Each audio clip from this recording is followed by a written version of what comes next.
আজকে আমরা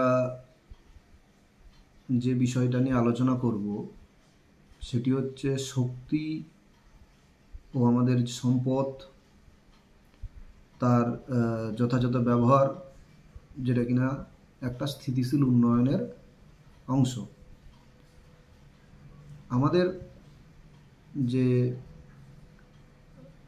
সমাজের সার্বিক উন্নয়ন যেটা আমরা ধরে নিই, সেখানে আমাদের শক্তির ব্যবহার খুব বেশি।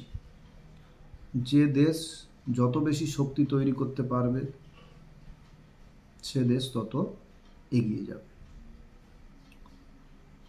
এই শক্তি যে উৎস, সেই উৎসগুলোকে সাধারণত দুই ভাগে ভাগ করা যায়।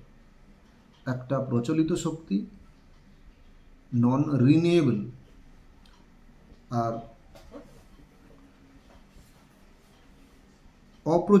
অপ্রচলিত শক্তি।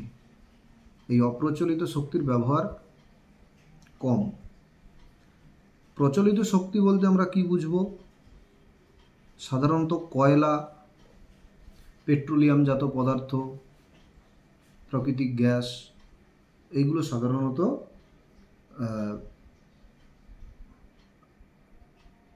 প্রচলিত শক্তি। এই প্রচলিত শক্তি ব্যবহারের সুবিধা অসুবিধা দুই আছে।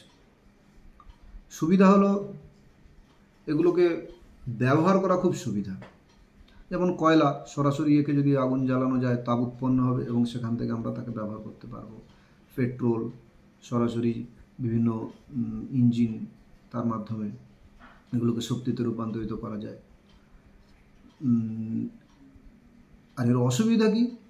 অসুবিধা হচ্ছে এর যে সোর্স বা উৎস, এইটা লিমিটেড। পৃথিবীর মাটির তলায় চাপা পড়ে আছে, সেগুলোকে আমরা উত্তোলন করে করে ব্যবহার করে ফেলছি, একটা সময় শেষ হয়ে যাবে। আর একটা কি সমস্যা? এই সমস্ত জ্বালানি দহনের ফলে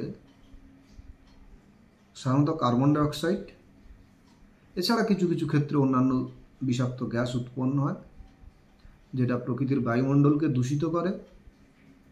আর আমরা জানি কার্বন ডাইঅক্সাইড একটা green house gas. Carbon dioxide বাড়ার ফলে পৃথিবীর উষ্ণতা ধীরে ধীরে বৃদ্ধি পাচ্ছে।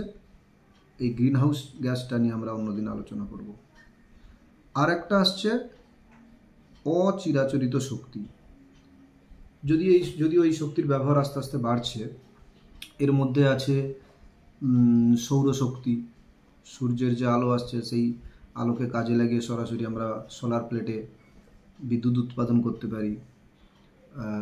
সোলার কুকারে রান্না করা যেতে পারে, বা এখন সোলার হিটারও পাওয়া যায় ওয়াটার হিটার হিসাবে। বিভিন্ন জায়গায় আমরা দেখেছি বাড়ির ছাদে সোলার প্লেট বিদ্যুৎ উৎপাদনের জন্য বা হিটার ব্যবহার করা হয়।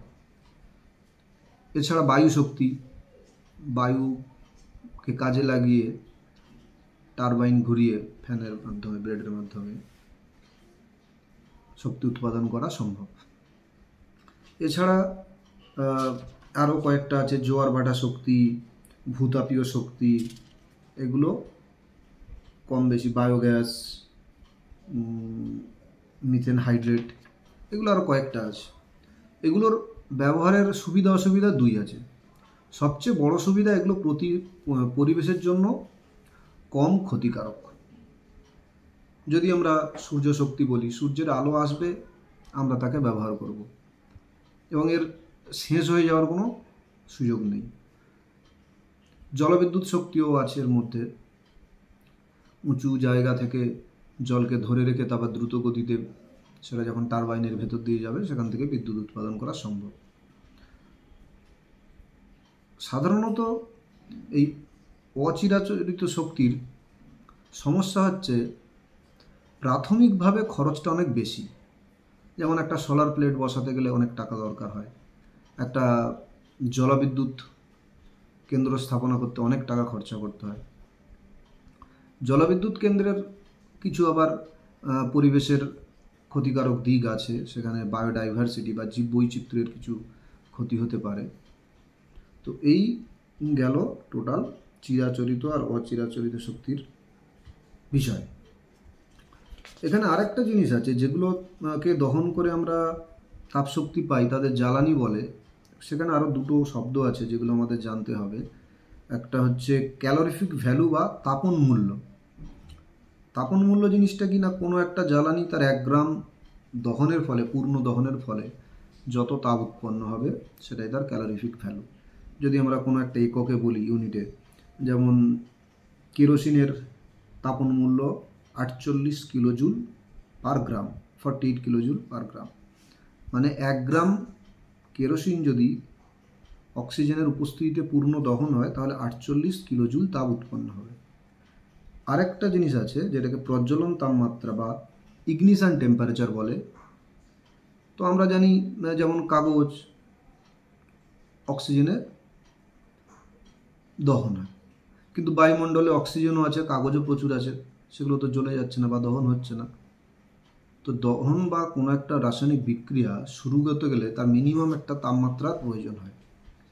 সেই তাপমাত্রাই হচ্ছে এখানে প্রজ্বলন তাপমাত্রা বা ইগনিশন টেম্পারেচার।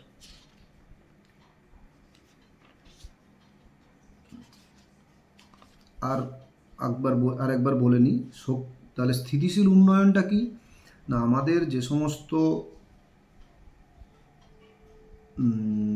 প্রাকৃতিক সম্পদের উৎস আছে, যেমন কয়লা, পেট্রোলিয়াম, বিভিন্ন খনিজ পদার্থ, এইগুলোর যথাযথ ব্যবহার করে প্রকৃতিতে যাতে কম ক্ষতি হয় সেইভাবে, এবং ভবিষ্যৎ প্রজন্ম যাতে বঞ্চিত না হয় তাদের জন্য কিছু রেখে যাওয়া, সেইভাবে যে উন্নয়ন, তাকে বলা হচ্ছে